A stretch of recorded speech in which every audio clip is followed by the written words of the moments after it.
नमस्कार दर्शकों, आज मैं आप लोगों के सम्मुख उपस्थित हुआ हूँ जन्म कुंडली के तीसरे भाव में राहु का क्या फल होता है इस जानकारी को लेकर। जन्म कुंडली के तीसरे भाव में सूर्य, मंगल, शनि, राहु, केतु जो भी क्रूर और पापा ग्रह हैं विशेष रूप से कारक होते हैं, क्योंकि ये तीसरा भाव जो है वो त्रिस्खड़ाय भाव में इसकी गिनती होती है और उपचय भाव में इसकी गिनती होती है। यहाँ पर हम पूर्व में ही बता देना चाहते हैं कि मैं किसी भी लग्न या राशि विशेष को मानते हुए राहु का फल नहीं बताऊंगा। केवल तीसरे भाव में राहु के बैठने से क्या फल होता है मैं केवल इस पर चर्चा करूंगा, अन्य किसी भी चीज़ों पर मैं चर्चा नहीं करूंगा। राहु एक भ्रम का ग्रह है। तीसरा भाव हमारे साहस, पराक्रम, मेहनत का है। यदि वैसे तो राहु तीसरे भाव में सामान्य रूप से बुरा फल करता ही नहीं है, ये अपने मन से भ्रम निकाल दीजिए, क्योंकि केवल शुभ ही फल करता है तीसरे भाव में, बुरा फल करता ही नहीं है। किंतु कुछ कुंडलियों में या बहुत कम नॉर्मली मिनिमम लोगों की जन्म कुंडली में पाया गया है कि निगेटिव राहु क्या फल देता है तीसरे भाव में। पहले हम राहु के सकारात्मक फल की चर्चा करेंगे, उसके बाद में हम राहु के नकारात्मक फल की चर्चा करेंगे। राहु तीसरे भाव में बैठेगा तो जातक के मेहनत में वृद्धि करता है, जातक साहसी होता है, जातक का मनोबल मजबूत होता है, जातक पराक्रमी होता है, मेहनती जातक होता है। राहु तीसरे भाव में यदि उच्चिका, मित्र की राशि में, स्वराशि में, मूल त्रिकोण राशि में बैठा हुआ हो तो इस स्थिति में बैठा हुआ राहु जातक को मेहनती, साहसी, पराक्रम, निडर बनाता है। छोटे भाई बहन से सहयोग लेने वाला और छोटे भाई बहन को सहयोग देने वाला दोनों बनाता है। इसकी दृष्टि जो पंचम दृष्टि है वो जाती है बिजनेस के घर पर, सप्तम भाव पर जाती है इसकी पंचम दृष्टि। तो बिजनेस के दृष्टिकोण से वैवाहिक जीवन में भी कोई खास निगेटिव और नकारात्मक प्रभाव नहीं पड़ता। यदि वैवाहिक जीवन में किसी प्रकार का बहुत ज़्यादा समस्या है तो केवल इसके पीछे राहु ही नहीं, अन्य जो भी क्रूर ग्रह बच गए, सूर्य, मंगल, शनि, केतु, अन्य और भी हैं, सप्तमेश का कमज़ोर होना, सप्तम भाव का कारक ग्रह शुक्र का कमज़ोर होना, उन सभी की भूमिका भी होना आवश्यक है।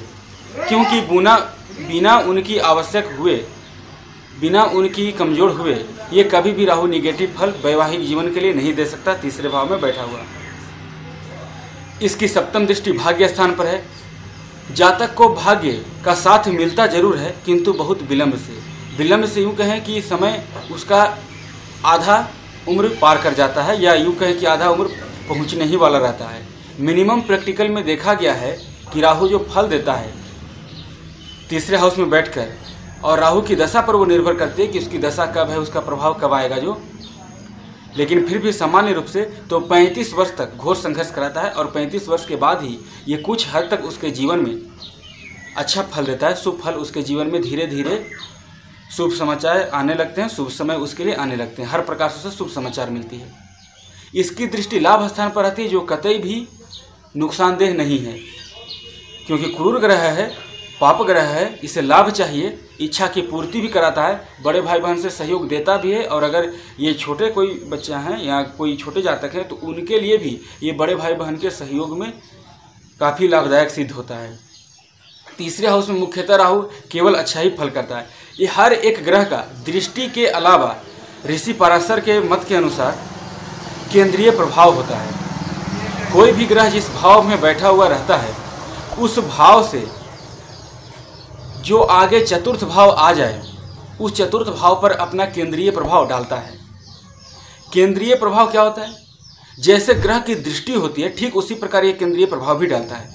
तो यहाँ राहु तीसरे भाव में बैठा है, इसकी केंद्रीय प्रभाव की बात करें, जो कि केंद्रीय प्रभाव केवल चतुर्थ प्रभाव ही होता है, वो आ जाएगी छठे स्थान पर।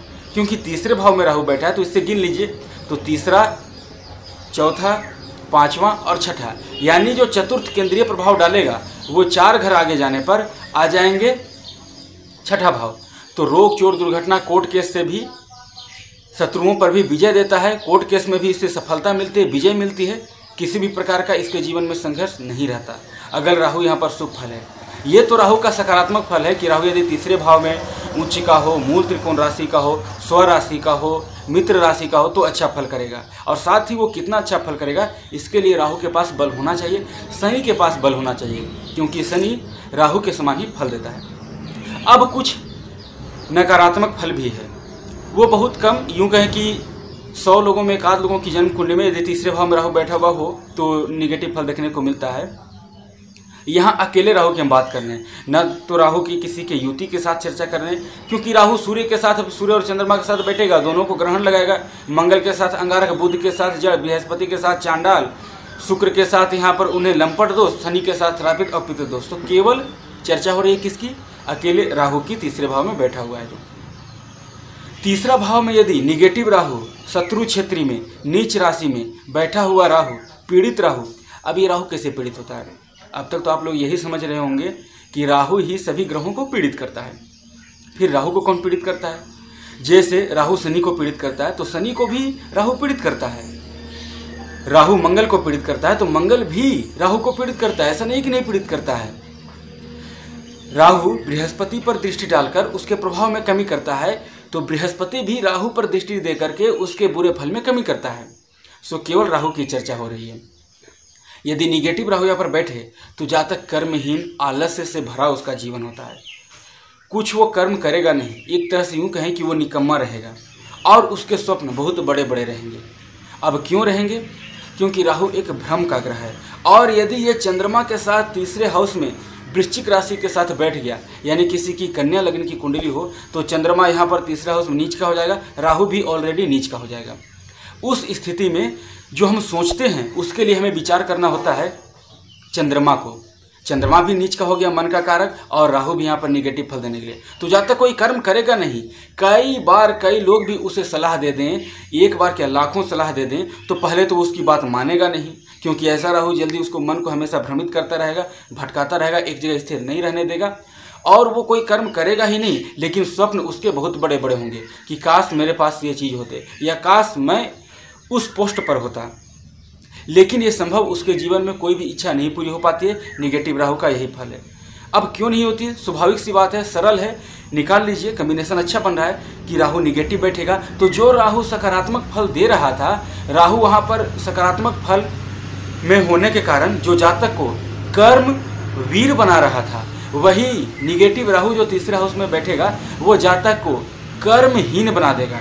तो कर्महीन जब बना देगा, जातक कर्म ही नहीं करेगा, मेहनत ही नहीं करेगा, पराक्रम ही नहीं करेगा, किसी की बात सुनेगा नहीं, किसी की बताए हुए रास्ते पर चलेगा ही नहीं, तो आप ही बताइए कि क्या उसकी कोई भी इच्छा पूरी हो सकती है? जवाब है नहीं। वो इसलिए क्योंकि कर्म नहीं करेगा तो किसी भी प्रकार की इच्छा पूर्ति नहीं होगी। ये राहु के केवल तीसरे भाव में बैठने का फल है। पुनः एक बार बता देता हूं कि हम यहाँ पर राहु की चर्चा न तो किसी लग्न को विशेष को मानते हुए की है हमने, और न ही किसी राशि के अनुकूल। हालांकि वृश्चिक राशि में हमने उदाहरण दिया है क्योंकि चंद्रमा भी वहाँ पर नीच का हो जाता है, साथ ही राहु भी वहाँ पर नीच का हो जाता है।